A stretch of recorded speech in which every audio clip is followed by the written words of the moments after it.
Hello guys, welcome back to my channel. আমি সুস্মিতা, তোমাদের বংকন্যা সুস্মিতা চ্যানেলে আবার তোমাদের সবাইকে নিয়ে চলে এসেছি।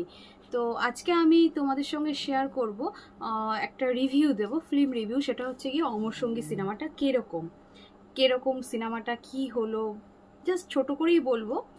তো কিছু সিনেমার মধ্যে রয়েছে কিছু খামতি রয়েছে বা কিছু প্লাস পয়েন্ট রয়েছে, সবটাই আজকে আলোচনা করব।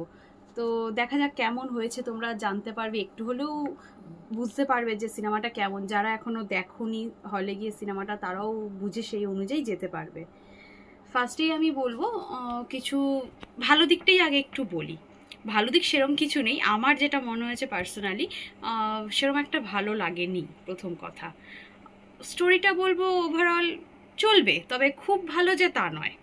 আচ্ছা, এবার কিছু কি খামতি রয়েছে সেগুলো একটু তোমাদের সঙ্গে আলোচনা করি, সেগুলো তোমাদের জানাই। ফার্স্ট, 1 নম্বর যেটা আমার মনে হয়েছে, সিনেমাটার মধ্যে এডিটিংয়ের প্রচুর খামতি ছিল। এডিটিং মানে জাস্ট মনে হচ্ছিল র পিকচার একদম পরপর বসিয়ে দিয়েছে। কোনো একটা যে এডিটিংয়ে যে মানুষের যে একটা ভালো লাগবে সেই ব্যাপারটা কিন্তু আমার একদমই লাগেনি, বা আপনাদেরও আশা করি হয়তো ভালো লাগবে না এই ব্যাপারটাতে।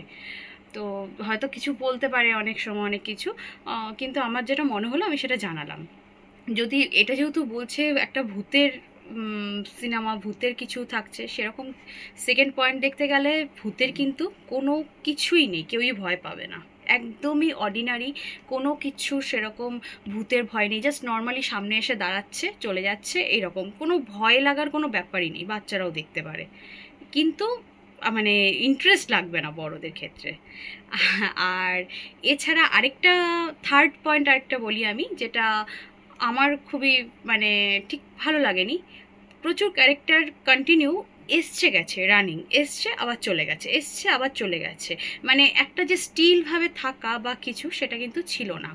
তো সেরকম ব্যাপার বলতে গেলে ফার্স্ট হলো মধুমিতা দি এলো, কিছুক্ষণ টাইম থেকে বেরিয়ে গেল। আবার তথাগত দা এলো, উনিও কিছুক্ষণ থাকলেন, বেরিয়ে গেলেন। স্টোরিটা এইভাবেই ঘুরিয়ে নিয়ে যাওয়া হয়েছে।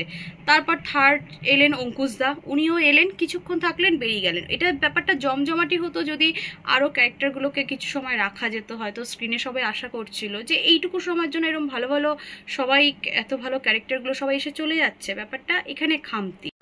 ফোর্থ পয়েন্ট যেটা, এখানে কিছু ফানি মোমেন্টস করতে চেয়েছে বাট ফোটাতে পারেনি।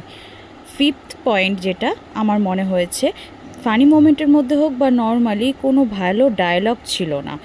আর সিক্স পয়েন্ট হচ্ছে, গানগুলো হার্ট টাচিং ছিল না, কোনো গানই মন ছুঁয়ে যাওয়ার মতো ছিল না। আর ওভারঅল লাস্টে গিয়ে স্টোরিটার মধ্যে বলতে গেলে গল্পটাই পুরোটা বিক্রম দা এবং সোহিনী দিকেই ঘিরে। মোটামুটি এইটা তো সবাই বুঝেই গেছো। তো ওদেরই লাভ স্টোরি নিয়েই এই অমর সঙ্গীটা।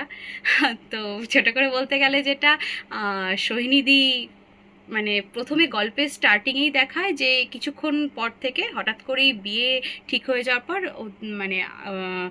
হঠাৎ করেই মারা যায়। বিয়ে জাস্ট হবে তার আগেই মারা যায়, একদিন আগে মারা যাওয়ার পরে তখন বিক্রম দা প্রথম তাকে রিয়েলাইজ করতে পারেনি ঠিক সেইভাবে, কিন্তু পরে একটা সময় সেই যেই ফ্ল্যাটে তারা ছিল সেখানেই যাওয়ার পর গিয়ে দেখছে যে বারবার তাকে হ্যালুসিনেট করছে।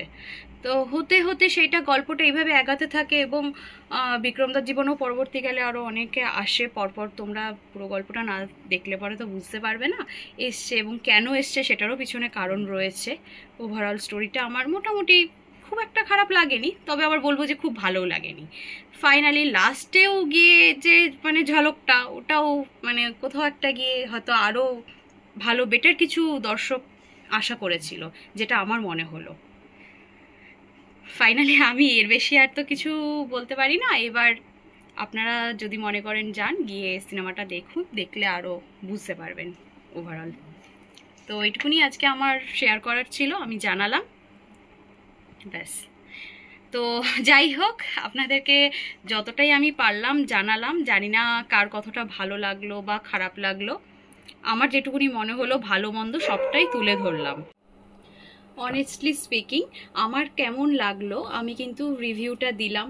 আমার যতটাই কোথাও কোথাও খারাপ লাগলো, কোথাও কোথাও ভালো লাগলো, সবটাই আপনাদের সঙ্গে আমি শেয়ার করলাম। তো আমার বন্ধুরা যারাই দেখেছেন সিনেমাটা, তারা কাইন্ডলি আমাকে জানাবেন কমেন্ট করে কেমন আপনাদের লাগলো সিনেমাটা, বা হয়তো আমি কিছু পয়েন্ট মিস করে গেলাম সবাইকে বলতে, সেটা হলেও জানাবেন, আমার তাতে ভালো লাগবে। আর হ্যাঁ, আমার চ্যানেলে যারা নতুন বন্ধু আছো প্লিজ আমার চ্যানেলটা সাবস্ক্রাইব করো, পাশে থাকা বেল আইকনে ক্লিক করে দিও। বংকন্যা সুস্মিতা চ্যানেলটা ইউটিউবে আছে, দেখবে সবাই। ভালো লাগলে নিশ্চয়ই সবাই শেয়ার করবে আশা করছি। আর হ্যাঁ, ফেসবুক ইনস্টাগ্রামও বংকন্যা সুস্মিতা নামেই আছে, সেখানেও ফলো করো। ভালো থেকো সবাই।